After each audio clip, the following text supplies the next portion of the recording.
the shooting of a millionaire. But he turned convention on its head by allowing Trent to fall in love with a suspect, commonplace now but far from so at the time, and Bentley further confounded readers' expectations because Trent does not solve the case. Trent's last case was immensely popular and remains in print today, along with Bentley's second Trent novel and a volume containing all 13 of the Trent short stories, Trent Interviews, 1938. The novel prompted a boom in detective fiction in Britain, and for the best part of the next 20 years, a detective short story appeared in almost every issue of almost every magazine, in long-lost titles like The Red, Pearson's, The Bystander, The Sphere, The Corner, Britannia and Eve, as well as others that have endured, like Harper's and The Tatler.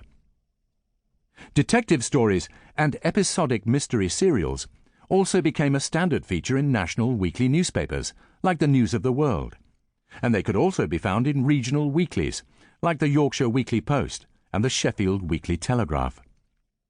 These and countless other titles quickly became a strong, diverse, and seemingly sustainable market for detective fiction, especially stories that turned on a twist, or which featured an impossible crime, an unusual weapon, or an unbreakable alibi.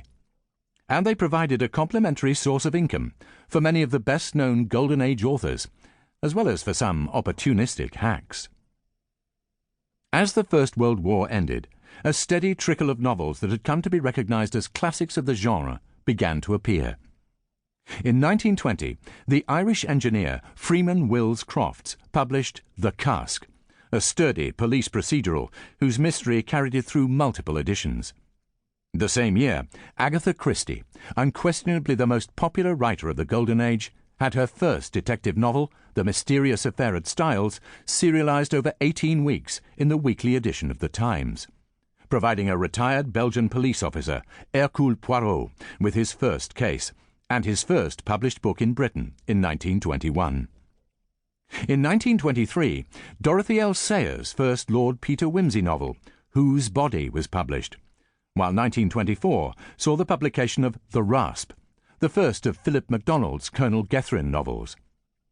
In 1925, John Rhodes' Dr. Priestley and Anthony Berkeley's Roger Sherringham took their first bow in, respectively, The Paddington Mystery and The Leighton Court Mystery. And so on.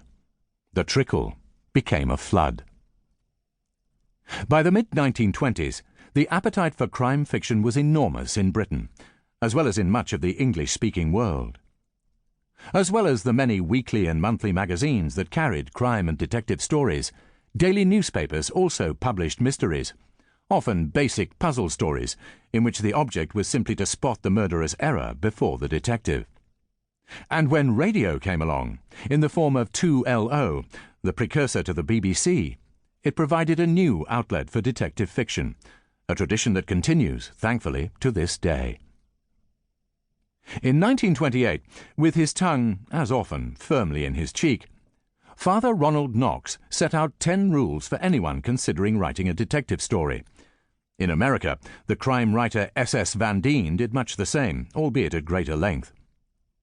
And in late 1929, Anthony Berkeley founded the Detection Club, a dining club to allow the elite of the genre to gather together, and at the same time distinguish themselves from the mass of writers then working to meet the enormous demand for mysteries.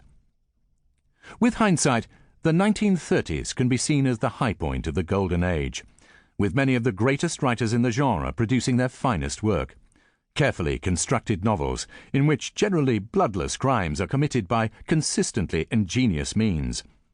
Criminals are protected by unbreakable alibis, and seemingly impenetrable mysteries are resolved by unmatchable detectives. The Golden Age can be regarded as having ended in 1937, with the publication of Dorothy L. Sayers' final whimsy novel, Busman's Honeymoon, which she described as a love story with detective interruptions, despite previously having said that sloppy sentiment had no place in detective stories. However, it is important to acknowledge that there is much debate about dates. Some consider that the Golden Age continued into the 1940s, while others argue that it did not end until well into the second half of the 20th century. Nonetheless, After busman...